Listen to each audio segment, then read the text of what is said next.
waa maxay waxa uu ka shakiyay hogaamiyaha Kuuriyada Waqooyi ee sababay markii uu la kulmay Putin kursigii uu kula kulmay in la tirtiro xogaga iska caabinta ee Xamaasna fariinta maanta ay soo direen waa maxay QR code-ka ay ku soo qariyeen tirada maxaabiista ay soo bandhigeen ma tahay intii laga filayay soo dhawaada saaxiibayaal waqti kooban wax badan ku ogow kana mid noqo saaxiibadeena waad mahadsan tahay warbaahinta reer galbeedka 24 saac la soo dhaafay waxa ay aad u falanqeynayaan laba muuqaal oo laga helay kulankii Putin iyo sidoo kale Kim Jong Un ku dhexmaray gudaha dalka Shiinaha markii labadooda ay kulmeen iyagoo oo doonaya inay ismaacsalaamiyaan kulankooda markii uu soo idlaaday kadib waxay kaamirooyinka qabteen mid ka mid ah ilaalada qaaska ah ee madaxweyne Vladimir Putin oo ilaaladii Kuuriyada Waqooyi u diidaya labada madaxweyne markii ay wada hadlayeen inuu u soo dhawaado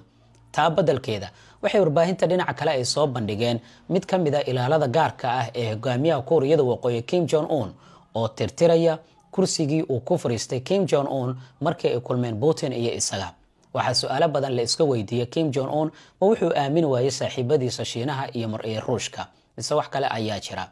dhinaca kale dadku waxay leeyihiin wuxuu ninkan ka cararayaa in kuraasti uu ku fariistay DNA-giisa la soo daba kaco ugu yaraan wax laga ogaado waana taasi mid keentay in gabi ahaanba kursiga uu tirtiro mid ka mid ah ilaalada gaarka ah ee Kuuriyada Waqooyi xitaa galaaskii uu biyaha ku cabay waa la nadiifiyay oo maado gaar ah ayaa loo isticmaalay si aan loo soo raacin oo DNA-giisa ugu yaraan loo helin isir ahaan halka uu ka soo jeedo loo ogaanin sidoo kalena aan cudurro iyo waxyaabaha la midka ah loo soo raacsiinin halkaas ayaa la marayaa aan eegna Xamaas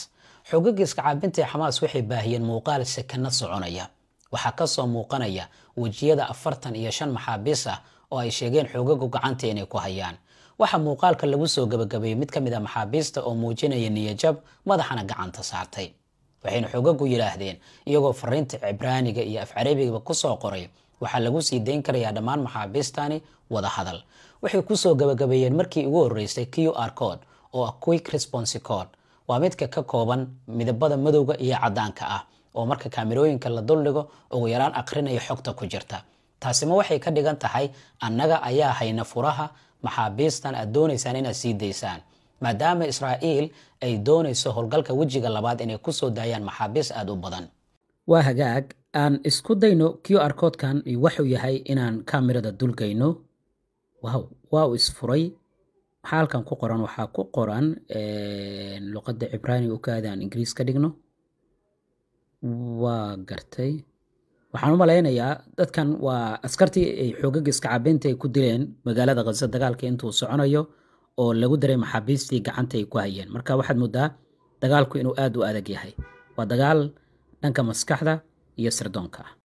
dhinaca kale xogagu ma waxay ka jawaabayaan bilihii la soo dhaafay markii Israa'iiliyiintu ay isticmaalayeen QR code marka ay dadku u tilmaamayaan halka ay degayaan iyo goobaha ay u diidan yihiin maadaama Israa'iil ay soo bandhigi jirtay QR code iyo waxyaabaha la midka ah oo dadku lagu amrayay inay ka barakacaan meelaha ay joogaan isla markaana ay tagaan goobaha ay iyaga ay u cayimeen adigu maxay kula tahay qaybtoos aragtidaada ku reeb wad mahadsan tahay